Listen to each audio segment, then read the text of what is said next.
Marian, sigurado ka na ba sa desisyon mong ito? Ang boses ni Ramon ay parang isang bulong sa gitna ng malaking gate ng Villaverde Mansion. Ngunit sa tainga ni Marian, ito ay parang dagundong ng kulog. Pinilit niyang huwag lumingon. Ang kapit sa hawakan ng lumang maleta ay mas humigpit. Ang ulan ay bumubuhos, kasabay ng kanyang mga luha na matagal nang pinipigil. Dahan-dahan siyang lumakad. Ang bawat hakbang ay mabigat. Ang sapatos niyang basa ay lumilikha ng mga tunog sa marmol na daan. Tila nagbibilang ng bawat sandali ng kanyang paglaya. Nasa likuran niya ang malaking mansyon, ang simbolo ng 7 taong pangarap na nauwi sa bangungot. 7 taon ng pagmamahal na naging lason, ng pagtitiwala na naging panlilinlang. Hindi niya ito tiningnan muli. Ilang minuto lang ang nakalipas nang makasakay siya sa taxi nang tumunog ang kanyang lumang cellphone. Hindi pamilyar ang numero. Miss De La Peña, nakuha na po namin ang divorce papers ninyo. Pero may masama akong balita. Lumalabas sa aming pagsusuri na ang lahat ng ari-arian na supposedly ay napunta sa inyo pagkatapos ng kasal, kabilang ang trust fund at ang negosyo ng inyong pamilya ay nailipat na sa ilalim ng ibang pangalan. May mga kontrata kaming nakita na may pirma ninyo na nagsasaad na isinuko ninyo ang lahat ng karapatan. Fake ang mga ito. Parang may bumagsak na malaking pader sa puso ni Marian. Ang boses ng abogadong kausap ay tila naging malayong bulong. Niyakap niya ang kanyang sarili. Pilit kinokontrol ang nanginginig na mga kamay. Fake? Paano? Kailan? Pakiramdam niya ay may gumugupit sa kanyang hininga. Hindi pa man siya nakakabangon sa isang bangungot, may bago na namang humahabol sa kanya. Pagkauwi sa maliit na inuupahan niyang kwarto, bumungad sa kanya ang tumpok ng mga pahayagan at naglalabasang balita online. Marian De La Peña, ang babaeng naghahabol sa kayamanan ng Villaverde. Walang hiya. Asawa ni Ramon Villaverde, sinira ang pamilya. Ang tunay na mukha ni Marian De La Peña ni Pabapamena, isang manghuhuthot. Nanlumo si Marian habang binabasa ang bawat headline. Hindi na lang ang pera ang kinuha nila, pati ang dangal niya. Nilason nila ang isip ng publiko, ginawa siyang kontrabida sa sarili niyang kwento. Naramdaman niya ang matinding pagkapahiya. Bumalik ang lahat ng takot niya. Ang takot na husgahan, ang takot na mag-isa, ang takot na walang kakampi. Nag-init ang kanyang mga mata. Isang butil ng luha ang pumatak sa kanyang pisngi. Napakayuko siya. Piniling pakinggan ang ingay ng ulan sa labas. Hanggang kailan siya magtatago sa likod ng takot? Hanggang kailan siya magiging biktima? Muli niyang inangat ang ulo. Tiningnan ang kanyang sarili sa basag na salamin sa dingding. Makita niya ang isang babaeng puno ng pait. Ngunit sa likod ng pait na yon, may nag-aapoy na apoy. Isang apoy ng galit, nga determinasyon. Hindi na siya ang Marian na sunod-sunuran. Hindi na siya ang Marian na takot lumaban. Kailangan niyang lumaban, hindi lang para sa sarili niya, kundi para sa dangal na sinira nila. Hindi niya hahayaang manalo ang mga Villaverde. Huminga siya ng malalim, pinunasan ang mga luha. Kinabukasan, isang misteryosong sobre ang nasa ilalim ng kanyang pinto. Walang pangalan, walang stamp. Ngunit sa loob, may isang address at isang simpleng sulat kamay. Hindi ka nag-iisa, hanapin ang hustisya. Isang munting pag-asa ang sumilay sa puso ni Marian. Hawak-hawak ni Marian ang sulat, ang kanyang puso ay kumakabog ng malakas. Ang address ay nasa isang lumang gusali sa Maynila. Malayo sa mga modernong opisina na nakasanayan niya. Walang nakasulat na pangalan o contact person. Sino ang nagpadala nito? Kaibigan ba o isa pang bitag? Ngunit sa gitna ng kanyang pag-aalinlangan, naramdaman niya ang isang matinding pag-asa. Ito ang tanging tali niya sa posibleng katarungan. Kaya kinabukasan, suot ang pinakasimpleng damit niya, sumakay siya ng jeep patungo sa address. Ang gusali ay luma, ang pintura ay nagbabalat na, at ang mga pasilyo ay tila matagal nang hindi nililinis. Puno ng pagdududa ang kanyang dibdib, ngunit nagpatuloy siya. Nang marating niya ang pinto na may nakasulat na L, Garcia Accounting Services, huminga siya ng malalim at kumatok. Bumukas ang pinto at bumungad sa kanya ang isang babaeng kasing edad niya, nakasalamin, at abala sa pagpindot sa calculator. Siya si Lisa, ang may-ari ng opisina. Tahimik at seryoso, pero may mabilis na kislap sa mga mata.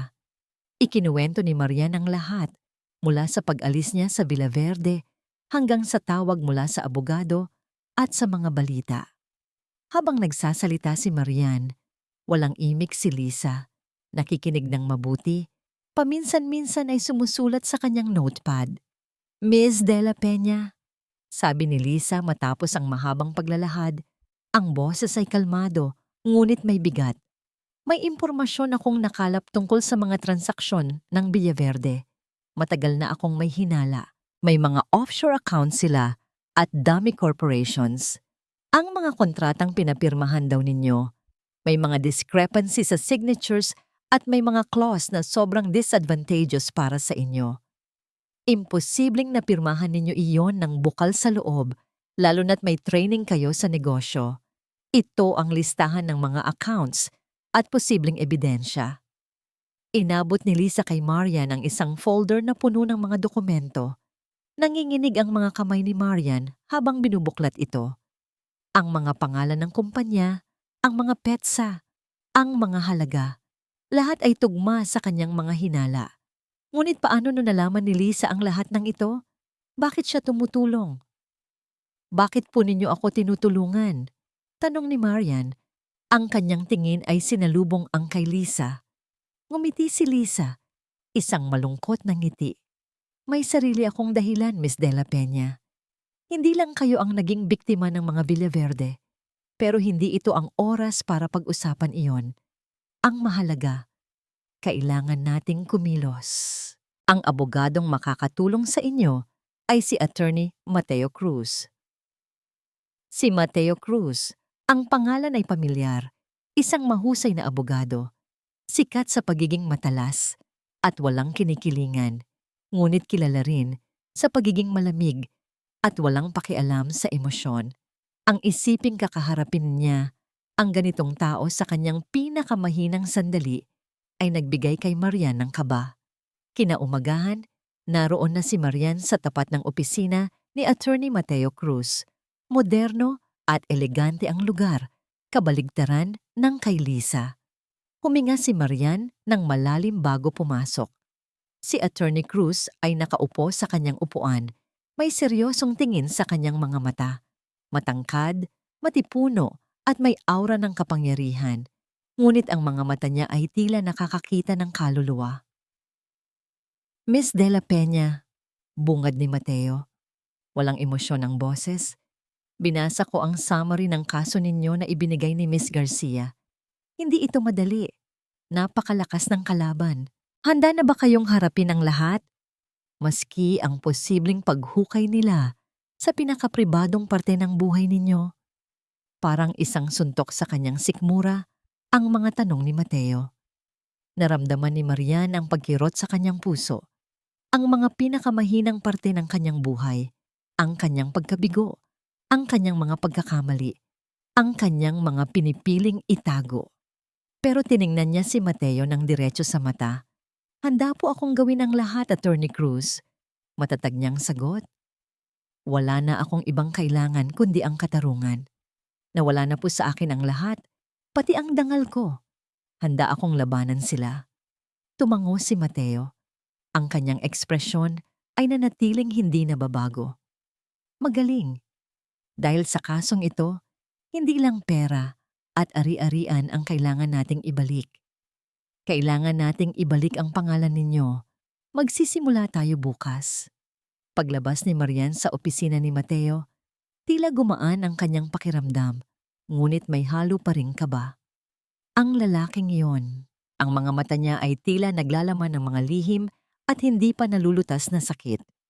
Ngunit sa ilalim ng malamig na fasad, naramdaman ni Marian ang isang matinding kasanayan at determinasyon na kailangan niya. Naglakad siya palayo, nagtataka kung ano ang nakita ni Mateo sa kanya at kung ano ang nakita niya kay Mateo. Samantala, sa tahimik na opisina ni Mateo, muling binuksan niya ang folder ni Marian. Napansin niya ang isang larawan ni Marian kasama si Ramon. Nakuha noong mas bata at mas masaya pa si Marian. Napailing siya. Sana lang mali ako sa'yo. Bulong niya sa sarili bago tumawag sa kanyang assistant. Ischedule mo ang unang pulong para sa kaso ni Miss De La Peña. Ihanda ang lahat ng kailangan natin. Ngunit bago matapos ang tawag, idinagdag niya, babalaan mo siya. Ang laban na ito ay magiging napakadumi at mas marami pa siyang pwedeng mawala kaysa sa mga nawala na. Ang init ng araw ay tila hindi sapat upang matunaw ang lamig na bumabalot kay Marian habang papalapit sila ni Mateo sa gusali ng Villaverde Legal. Ang malaking glass facade ng gusali ay sumasalamin sa mukha ni Marian na puno ng kaba at determinasyon. Sa tabi niya, si Mateo ay kalmado. Ang kanyang mukha ay walang emosyon, ngunit ang kanyang presensya ay nagbibigay ng kakaibang lakas kay Marian. Pagpasok nila, bumungad sa kanila ang isang marangyang labi na nagpapahiwatig ng yaman at impluwensya ng pamilya Villaverde. Sa waiting area, naghihintay na si Ramon at ang kanyang ama, si Don Ricardo Villaverde. Si Don Ricardo, isang matandang lalaki na may mapanlinlang na mga mata at isang nangiting puno ng pagmamataas, ay nakatingin kay Marian na tila isa siyang basura. Si Ramon naman ay nakangisi, isang nawamangising puno ng panlilibak at paghamak.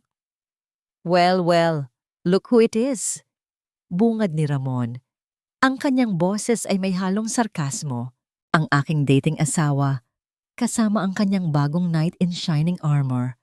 I didn't realize you were so desperate, Marian, that you'd resort to such tactics. Nanatiling tahimik si Marian, ngunit naramdaman niya ang galit na kumukulo sa kanyang loob. Bago pa siya makasagot, nagsalita si Mateo. Ang kanyang boses ay matatag at may awtoridad. Mr. Villaverde, we are here for a legal discussion, not for personal attacks. Let's stick to the facts. Gumisi si Don Ricardo. Facts? Ang katotohanan ay isang babaeng walang utang na loob ang nais mang-agaw ng aming kayamanan. Marian, akala ko ba matalino ka? Nagpakasal ka lang pala para magpayaman at ngayon, dahil nabigo ka, gusto mo kaming sirain? Parang may sumipa sa dibdib ni Marian. Ang mga akusasyon ay matindi at ang bigat ng bawat salita ay nagdulot ng matinding sakit. Pinigilan niya ang sarili na sumigaw, pilit na pinapanatili ang kanyang dignidad. Hindi ko po kayo sinisira, Don Ricardo. Sagot ni Marian. Ang kanyang boses ay nanginginig ngunit matatag. Dinedemand ko lang po ang katarungan. Ang mga ari-arian na ninakaw ninyo at ang pangalan na siniraan ninyo. Nagtawanan sina Ramon at Don Ricardo. Isang tawa na puno ng paghamak. Ninakaw? Wala kaming ninakaw, Marian. Ikaw mismo ang pumirma sa lahat ng papeles. May ebidensya kami. At ang pangalan mo? Ikaw ang sumira niyan sa sarili mo. Tumayo si Mateo. Ang kanyang presensya ay tila mas lalong lumaki. May mga katanungan kami tungkol sa validity ng mga kontratang iyan at sa mga transaksyon ng mga offshore accounts. May mga inconsistencies na hindi ninyo maipaliwanag. Napansin ni Marian ang bahagyang pagbabago sa ekspresyon ni Don Ricardo. Isang mabilis na pagkunot ng noo, isang tanda ng pagkabahala. May itinatago sila. Hindi nagtagal, natapos ang paghaharap, ngunit walang nangyaring resolusyon. Sa labas ng gusali, ramdam ni Marian ang bigat ng laban. Ang kakapal ng mukha nila. Bulong niya, ang kanyang mga kamao ay nakakuyom. Expected na yan, sagot ni Mateo. Kalmado pa rin. Hindi sila aamin ng ganoon kadali. Ngayon, kailangan nating maghanap pa ng mas matinding ebidensya. Sa mga sumunod na araw, magkasama sina Marian at Lisa sa paghuhukay ng mga dokumento. Nakakita sila ng mga trail ng pera na nagmumula sa mga kumpanya ng Villaverde patungo sa mga kumpanyang Phantom na nakabase sa ibang bansa. Ang mga pangalan ng mga direktor ay kadalasang mga kaibigan o kamag-anak ng pamilya Villaverde, ngunit walang malinaw na koneksyon sa kanilang mga legal na negosyo. Isang gabi, habang nag-isa si Marian sa kanyang kwarto, tumitingin siya sa mga lumang larawan niya kasama si Ramon nung una silang ikasal. Naalala niya ang isang gabi, ilang taon na ang nakalipas, nang makita niya si Ramon na kausap ang kanyang ama sa opisina ng mansyon. May pinag-uusapan silang deal na tila napakalaki at nakita niya ang isang folder na may nakasulat na pangalan niya. Nagtaka siya noon, ngunit nang lapitan niya, mabilis na kinamkam ni Ramon ang folder at sinabing, "Wala ito, asawa ko, business lang." Noon, pinaniwalaan niya si Ramon. Ngayon, naiintindihan na niya. Iyon ang simula ng lahat. Sa patuloy nilang paghahanap, isang malaking break ang kanilang natuklasan. Isang malaking account sa isang Swiss bank na may malaking halaga, nakapangalan sa isang shell company na Villaverde Holdings S.A. Ngunit ang tunay na nagpapatakbo at nagdedesisyon sa account na yon ay si Don Ricardo Villaverde mismo, base sa mga lumang documents na nag-leak mula sa isang offshore legal firm.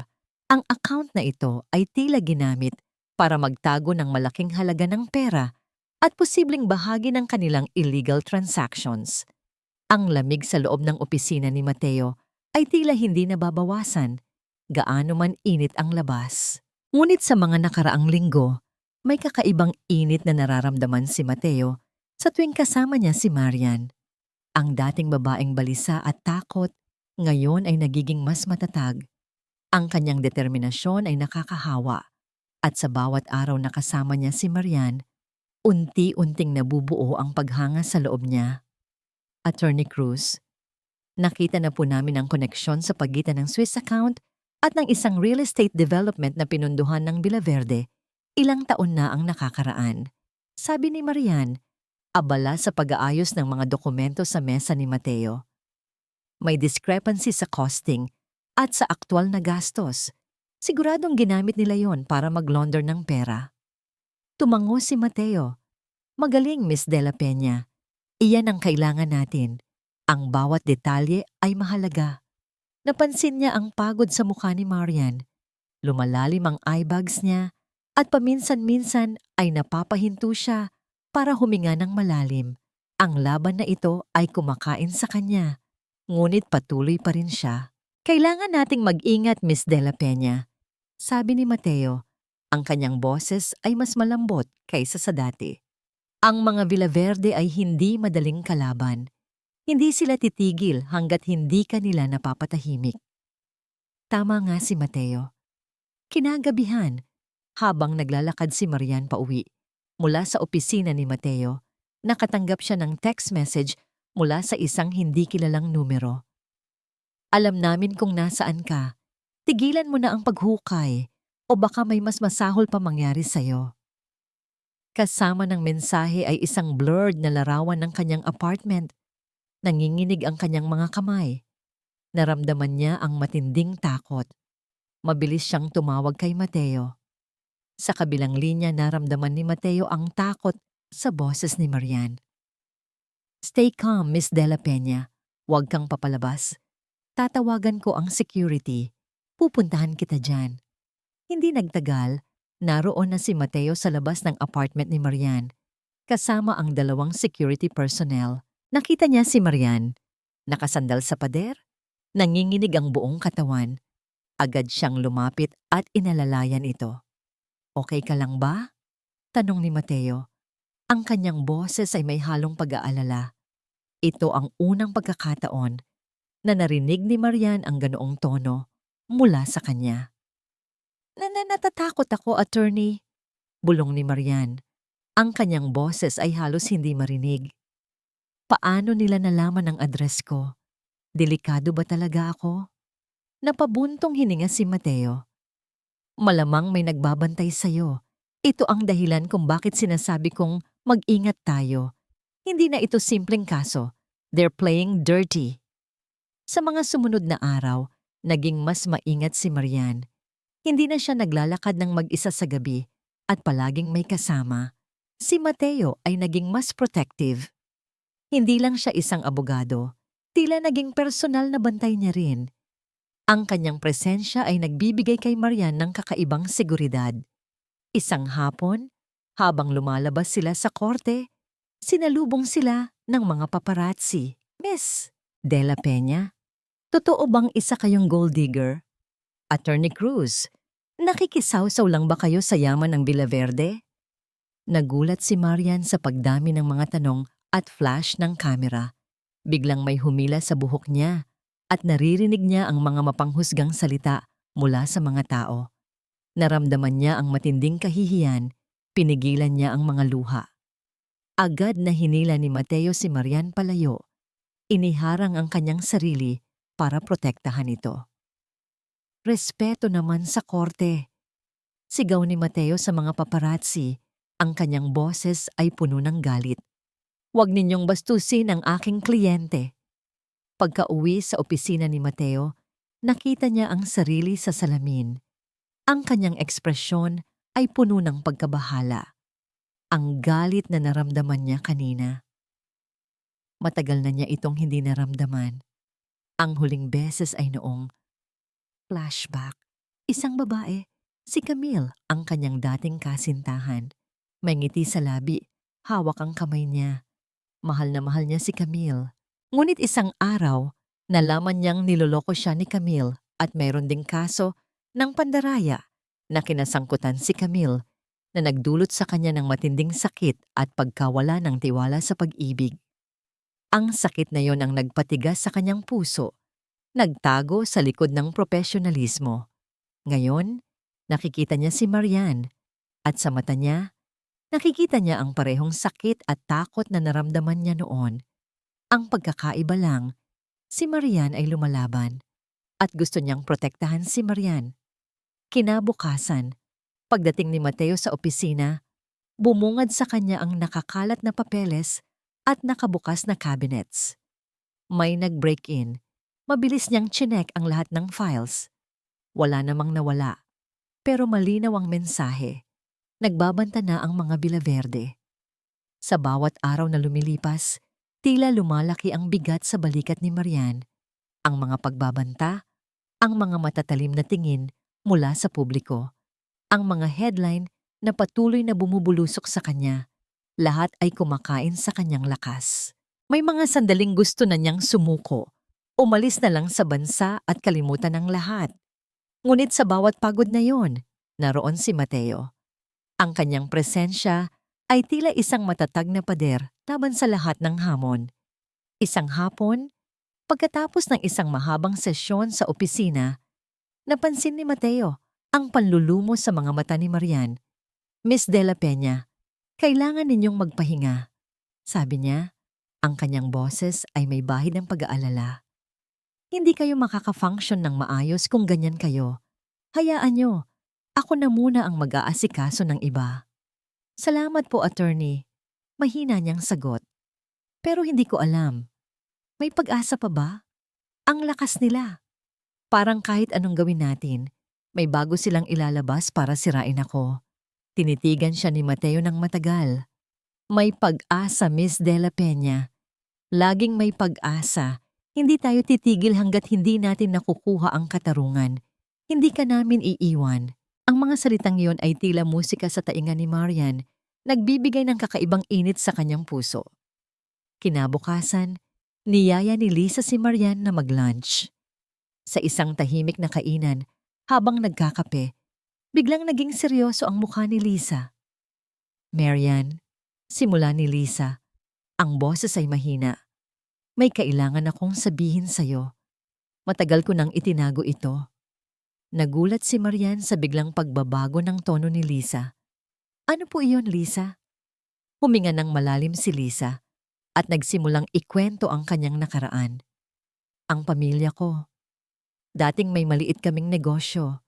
Naging kapartner namin ang isang kumpanya ng Villaverde. Pinaniwala kami ni Don Ricardo na tutulungan niya kami. Pero unti-unti, kinuha nila ang lahat. Niloko kami. Ang tatay ko, inakusahan ng pandaraya na hindi niya ginawa. Nakulong siya. Dumukot si Lisa sa kanyang bag at ipinakita kay Marian ang isang lumang litrato, isang masayahing pamilya na ngayon ay puno ng pait. Namartir ang tatay ko sa loob. Ang nanay ko, nagkasakit at namatay sa kalungkutan. Kinuha ng mga Villaverde ang lahat sa amin. Simula noon, pinangako ko sa sarili ko na gagawa ako ng paraan para mabigyan ng hustisya ang pamilya ko. Napatakip ng bibig si Marian. Ang kanyang mga mata ay nanlalaki sa pagkabigla. Hindi niya inakala na may ganitong lalim ang dahilan ni Lisa sa pagtulong sa kanya. Ang mga luha ay dumaloy sa pisngi ni Lisa ngunit may determinasyon sa kanyang mga mata. Kaya nang makita ko ang kaso mo, Marian, alam kong ito na ang pagkakataon ko. Patuloy ni Lisa. Ito ang pagkakataon natin. Ang mga dokumentong ibinibigay ko sa'yo, hindi lang iyon galing sa mga koneksyon ko. Matagal ko na itong iniipon. Iniipon ko ang bawat ebidensya laban sa kanila. Niyakap ni Marian si Lisa. Ang kanyang puso ay puno ng iba't ibang emosyon. Pagkalungkot, paghanga, at isang bagong lakas. Hindi na lang ito tungkol sa kanyang sariling katarungan. Ito ay tungkol sa katarungan para sa mga taong sinira ng pamilya Villaverde. Salamat, Lisa. Bulong ni Marian. Hindi ko alam kung paano ako magpapasalamat sa'yo. Huwag kang magpasalamat sa akin, sabi ni Lisa, pinunasan ng kanyang luha. Tapusin natin ito para sa ating lahat. Sa pag-uusap nilang yon, naramdaman ni Marian ang isang mas malalim na koneksyon kay Lisa. Hindi lang sila magkaalyado, kundi magkaibigan na ngayon. Pinag-isa ng parehong sakit at parehong layunin. Pagbalik nila sa opisina, mas naging porsigido sila. Sinuri nila ang mga dokumento na ibinigay ni Lisa. Sa gitna ng tumpok ng mga papeles, may nakita si Marian na isang lumang news clipping. Ito ay tungkol sa isang malaking issue ng korupsyon sa gobyerno. Ilang dekada na ang nakalipas. Ang pangalan ni Don Ricardo Villaverde ay lumabas. Ngunit mabilis itong nawala sa balita. Ang kasong ito ay biglang nawala. Tila tinakpan ng mga makapangyarihang tao. Lisa, sabi ni Marian, itinuro ang news clipping. Tingnan mo ito. Ito ba ang sinasabi mong kaso ng korupsyon na kinasangkutan ni Don Ricardo? Tumango si Lisa. Oo, maraming tao ang nasaktan sa kasong yan. Naglaho lang na parang bula ang lahat ng ebidensya. Pero may nag-ooperate na source ang pamilya ko noon sa loob ng gobyerno. May hawak silang kopya ng mga sensitive documents. Kinuha ni Lisa ang isang lumang sobre mula sa kanyang drawer. Nakasulat dito ang para sa kaso. Ito ang ipinangako ng tatay ko na maibabalik ko ang aming karangalan. Ang mga ito ay mga larawan, audio recordings, at kopya ng bank accounts ng mga opisyal ng gobyerno na tinanggap ang suhol mula kay Don Ricardo noon. Ito ay konektado sa dati niyang illegal transactions. Ang mga ebidensya mula kay Lisa ay naging game changer. Ang lumang kaso ng korupsyon na kinasangkutan ni Don Ricardo ay nagbigay ng bagong anggulo sa kanilang diskarte. Ramdam ni Mateo ang pagtaas ng confidence ni Marian na nagbigay din ng inspirasyon sa kanya. Sa bawat araw na papalapit ang unang hearing, mas nagiging matalas si Mateo. Inihahanda ang bawat detalye. Sa loob ng courtroom, tila lumiliit ang mundo. Ang mga mata ng lahat ay nakatingin kay Marian. At sa kabilang panig, ang pamilya Villaverde, Don Ricardo, Ramon, at ang kanilang legal team ay nakaupo ng may kumpiyansa. Pilit pinipigilan ni Marian ang kanyang kaba, habang si Mateo naman ay kalmado. Ang kanyang mga mata ay nakatitig sa mga kalaban. Nagsimula ang hearing. Ipiniresinta ni Mateo ang mga ebidensya ng pandaraya sa ari-arian, ang mga offshore accounts at ang mga dummy corporations. Ang bawat salita niya ay tila patalim na tumatama sa pamilya Villaverde. Si Don Ricardo ay pilit na kalmado, ngunit ang kanyang mga mata ay nagpapakita ng galit. Your Honor, ang lahat ng ito ay fabrication lamang, sigaw ng abogado ng Villaverde. Ang aming kliyente ay isang respetadong negosyante. Ito ay isang paninira lamang ng isang babaeng walang utang na loob na naghahabol ng kayamanan. Ngunit handa si Mateo. Fabrication, Your Honor?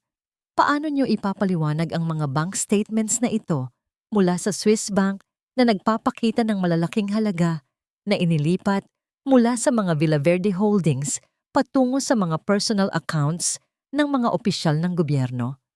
Hindi ba't ito ang mismong pattern na nakita sa isang kaso ng korupsyon na mysteriously nawala sa records ilang dekada na ang nakakaraan kung saan lumabas ang pangalan ni Don Ricardo Villaverde? Parang may bomba na sumabog sa loob ng courtroom. Nagkaroon ng bulungan sa mga tao. Nagbago ang ekspresyon ni Don Ricardo.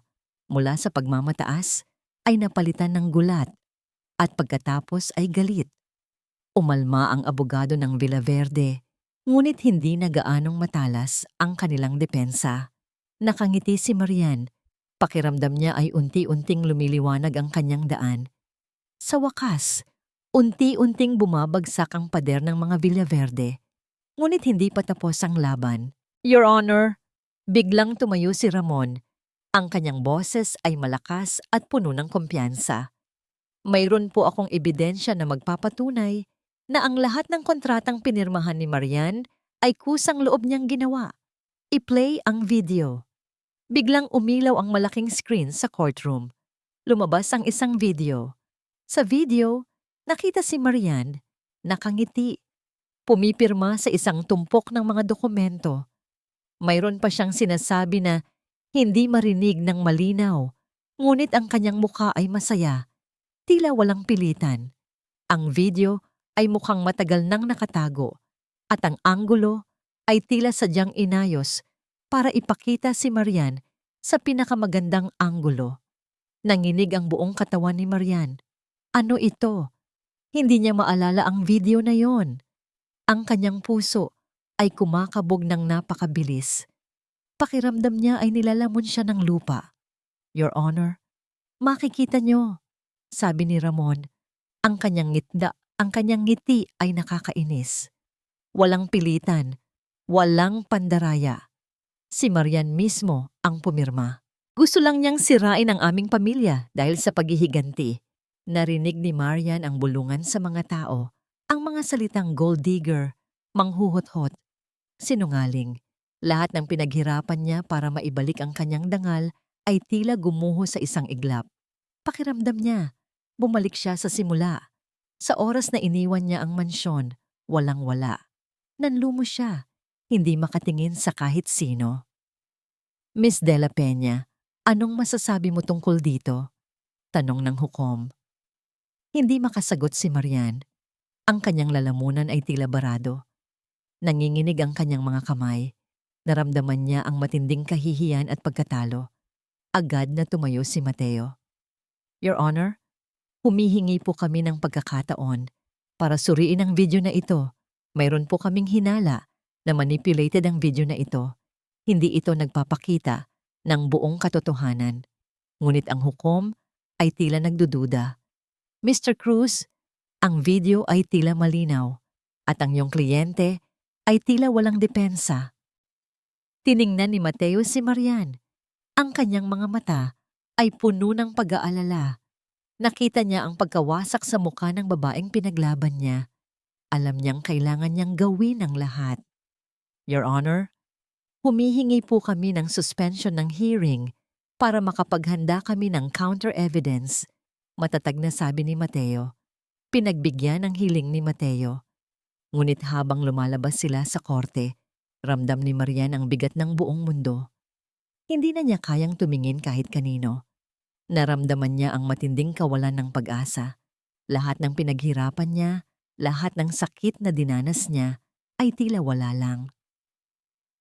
Marian, sabi ni Mateo, hawak ang kanyang braso. Ngunit nagpatuloy lang si Marian sa paglakad. Ang mga luha ay bumubuhos sa kanyang pisngi. Ang lahat ay tila nawala na. Walang-wala na siya. Niyakap ni Mateo si Marian. Pinilit siyang pakalmahin. Ngunit ang kanyang sariling isip ay nagtatrabaho ng husto. Kailangan niyang humanap ng paraan. Hindi siya pwedeng sumuko. Ang mga araw matapos ang huling hearing ay tila pinakamadilim sa buhay ni Marian. Ang video ni Ramon ay nagdulot ng malalim na sugat, hindi lang sa kanyang kaso, kundi pati na rin sa kanyang kalooban. Pakiramdam niya, naging katawa-tawa siya sa mata ng publiko, isang sinungaling na nagpapanggap na biktima. Maraming beses siyang umiyak, pakiramdam niya ay wala na siyang laban. Ngunit hindi sumuko si Mateo. Sa gitna ng kanyang kawalan ng pag-asa, naroon ang matatag na presensya ni Mateo. Gabi-gabi, nagtatrabaho siya sa opisina, sinusuri ang video, pinag-aaralan ang bawat frame. Si Lisa naman ay abala rin sa paghahanap ng anumang butas sa kaso ng Villaverde. Miss Dela Peña, kailangan nating maniwala na may pag-asa, sabi ni Mateo isang araw habang nakaupo sila sa opisina. Ang video na yan, may mali. Hindi kayo pumirma ng kusang loob. Kailangan nating patunayan yan. Pero paano, attorney? Tanong ni Marian. Ang kanyang boses ay mahina. Napakagaling nilang magmaniobra. Ang lahat ng tao ay naniniwala sa kanila. Hindi sumagot si Mateo, ngunit nakita ni Marian ang determinasyon sa kanyang mga mata. Sa loob ng ilang araw, naghahanap sila ng mga eksperto sa video forensics at kinumpirma nila ang hinala ni Mateo. May bahagi ng video na na-edit at ang sound ay tila dinabbed. Ngunit kulang pa rin iyon para lubusang patunayan ang pandaraya. Isang araw, biglang nagliwanag ang mukha ni Lisa. Attorney Marian, naalala ko, mayroon kaming connection sa dating personal driver ni Don Ricardo. Matagal na niyang iniwan ang mga Villaverde dahil sa masamang trato.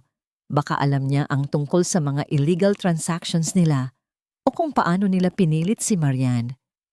Agad na hinanap nila ang driver, si Mang Tonyo. Sa una, nag-aalangan si Mang Tonyo na magsalita. Natatakot siya sa mga Villaverde, ngunit nang marinig niya ang kwento ni Marian at ang determinasyon ni Lisa at Mateo, unti-unting lumambot ang kanyang puso. May isang bagay po akong itinago, mahina niyang sabi, habang sila ay nasa isang safe house. Noong panahong pumirma si Ma'am Marian sa mga papeles, nandoon ako. Narinig ko ang lahat. Pinilit siya ni Don Ricardo. Tinakot niya si Ma'am Marian na sisirain ang pangalan ng pamilya niya kung hindi siya pipirma. At may video recording ako, galing sa dashcam ng kotse na nakatapat sa may office ng mansyon. Aksidente lang. Hindi ko alam na magagamit pala ito. Nalaglag ang panga ni Marian at Mateo. Isang dashcam? Ito ang magiging game changer. Ang video na yon na nagpapakita ng tunay na pagpipilit at pagbabanta ay magpapatunay sa lahat. Nakarating ang araw ng huling hearing. Ang courtroom ay puno ng mga tao. Ang mga reporters ay abala sa pagkuha ng bawat detalye. Si Ramon at Don Ricardo ay nakaupo ng may pagmamataas. Tiyak na mananalo sila. Ngunit si Marian, sa pagkakataong ito ay kalmado. Hawak niya ang kamay ni Mateo sa ilalim ng mesa at naramdaman niya ang matatag na suporta nito. Nagsimula ang pagtatanong. Muling ipinresinta ni Ramon ang kanyang edited video na nagpapakita kay Marian na kusang loob na pumirma. Nagkaroon ng bulungan sa mga tao. Ang mga tingin ay puno ng pagdududa kay Marian. Your Honor, ang video na ito ay malinaw na nagpapakita ng katotohanan, sabi ng abogado ng Villaverde. Si Miss Dela Peña ay nagsisinungaling. Ngunit tumayo si Mateo, ang kanyang tinig ay malakas at malinaw. Your Honor, kami po ay mayroon ding bagong ebidensya. Tatawagin po namin ang aming saksi, si Mang Tonyo, ang dating driver ng pamilya Villaverde. Nagulat ang lahat, lalo na sina Ramon at Don Ricardo. Ang kanilang mukha ay napuno ng pagkabigla. Mang Tonyo, maaari mo bang sabihin sa korte ang iyong nakita? At narinig? Tanong ni Mateo. Nagsimulang magkwento si Mang Tonyo. Ang kanyang boses ay nanginginig sa una, ngunit unti-unting nagiging matatag. Ikinuwento niya ang pagpipilit ni Don Ricardo kay Marian, ang mga pagbabanta, at kung paano niya sinakripisyo ang kanyang sarili para lang protektahan ang kanyang pinitago. Pagkatapos, ipinresinta ni Mateo ang dashcam video. Ang courtroom ay napuno ng katahimikan habang ipinapakita ang video. Kitang-kita ang pagbabanta ni Don Ricardo kay Marian, ang kanyang pilit na ngiti habang pumipirma, at ang panginginig ng kanyang mga kamay. Narinig din ang mga boses na nagpapatunay sa lahat ng sinabi ni Mang Tonyo. Nanginginig ang buong katawan ni Don Ricardo. Namutla si Ramon. Ang kanilang mukha ay napuno ng matinding galit at pagkatalo. Your Honor, ito po ang buong katotohanan, sabi ni Mateo. Matatag ang kanyang boses. Ang video ni Ramon Villaverde ay manipulated. Ang tunay na pangyayari ay ang aking kliyente ay pinilit at tinakot. Hindi lang po ito kaso ng pandaraya sa ari-arian, kundi pati na rin ng coercion at paninira ng pangalan. Nagbulungan ng mga tao. Ang mga reporter ay abala sa pagsusulat. Ang mga mata ay nakatingin na ngayon kay Marian, hindi na may pagdududa, kundi may paghanga at pag-unawa. Ang paghampas ng martilyo ng hukom ay ang pinakamatamis na tunog na narinig ni Marian sa buong buhay niya. Guilty. Ang salitang iyon ay nagdala ng malalim na ginhawa sa kanyang puso. Si Don Ricardo ay gumuho sa kanyang upuan. Ang kanyang mukha ay puno ng matinding pagkatalo. Si Ramon, na nakatayo sa tabi niya, ay agad na inaresto. Ang kanyang galit na tingin ay nakatutok kay Marian, ngunit hindi na ito nagdulot ng takot sa kanya. Ang Villaverde Holdings ay ipinapataw ng malaking multa at ang mga ari-arian na ilegal na nakuha mula kay Miss Marian de la Peña ay ipinag-uutos na ibalik sa kanya, kasama ang danyos perwisyo, sabi ng hukom. Si Don Ricardo Villaverde at Ramon Villaverde ay haharap sa kaukulang kaso at parusa sa mga ginawa nilang krim. Nagsipalakpakan ang mga tao sa loob ng courtroom. Tumayo si Marian. Ang kanyang mga mata ay puno ng luha ng kagalakan. Yumakap siya kay Lisa na umiiyak din. Sa wakas, natapos na ang bangungot. Paglabas nila sa korte, sinalubong sila ng mga naghihiyawang reporters. Ngunit sa pagkakataong ito, ang mga tanong ay puno ng paghanga at pagkilala. Miss De La Peña, ano po ang nararamdaman ninyo? Attorney Cruz, ano po ang masasabi ninyo sa tagumpay na ito? Ngunit ang mga mata ni Marian ay nakatutok kay Mateo. Ang kanyang malamig na fasad ay unti-unting nawawala. Napapalitan ng isang nangiting puno ng init at pagmamahal. Hinawakan niya ang kamay ni Mateo, isang simpleng galaw na nagsabi ng lahat. Kinabukasan, ang mga balita ay puno ng pagbagsak ng pamilya Villaverde. Ang kanilang imperyo ay gumuho, ang kanilang pangalan ay nadungisan, at ang kanilang mga kasapi ay nahaharap sa matinding parusa. Si Marian ay naging inspirasyon para sa maraming kababaihan, isang simbolo ng katatagan at tapang. Hindi nagtagal, itinayo ni Marian ang Marian de la Peña Foundation, isang organisasyon na naglalayong tumulong sa mga kababaihan na biktima ng pang-aabuso at pandaraya. Ginamit niya ang ilan sa kanyang naibalik na yaman upang pondohan ito, at si Lisa ang naging katuwang niya sa pamamahala. Sa bawat pagtulong niya sa ibang babae, lalong naramdaman ni Marian ang tunay na halaga ng kanyang paglaban. Isang gabi, habang naglalakad sila sa isang parke, tahimik silang nakatingin sa mga bituin. Si Marian at Mateo, magkaakbay. Ang dating malamig na abogado, ngayon ay isang mapagmahal at maalalahaning kasintahan. Ang mga pader na bumabalot sa puso ni Mateo ay gumuho, at ang pagmamahal niya kay Marian ang naghatid ng liwanag sa kanyang nakaraan. Salamat, attorney, mahina niyang sabi. Mateo na lang, sabi niya at ngumiti. At walang anuman, Marian. Masaya ako na nakita mo ang lakas mo at salamat din sa'yo. Dahil sa'yo, nahanap ko rin ang sarili ko. Tiningnan ni Marian si Mateo. Ang kanyang mga mata ay puno ng pagmamahal. Akala ko noon, ang pag-ibig ay magdadala lang ng sakit. Pero mali ako. Ang pag-ibig na totoo ay nagbibigay ng lakas. Dahan-dahang lumapit si Mateo at hinalikan si Marian. Isang halik na puno ng pangako, pag-asa, at isang bagong simula. Hindi ito ang pagtatapos ng isang kwento, kundi ang simula ng isang bagong kabanata. Ang buhay ni Marian ay hindi na kailanman magiging pareho. Mula sa abo ng nakaraan, lumitaw siya bilang isang mas matatag, mas matalino, at mas buong babae. Natagpuan niya hindi lang ang hustisya, kundi ang kapayapaan sa puso at isang pag-ibig na tunay at walang hanggan. Ang araw ay sumikat na at ito ay para kay Marian.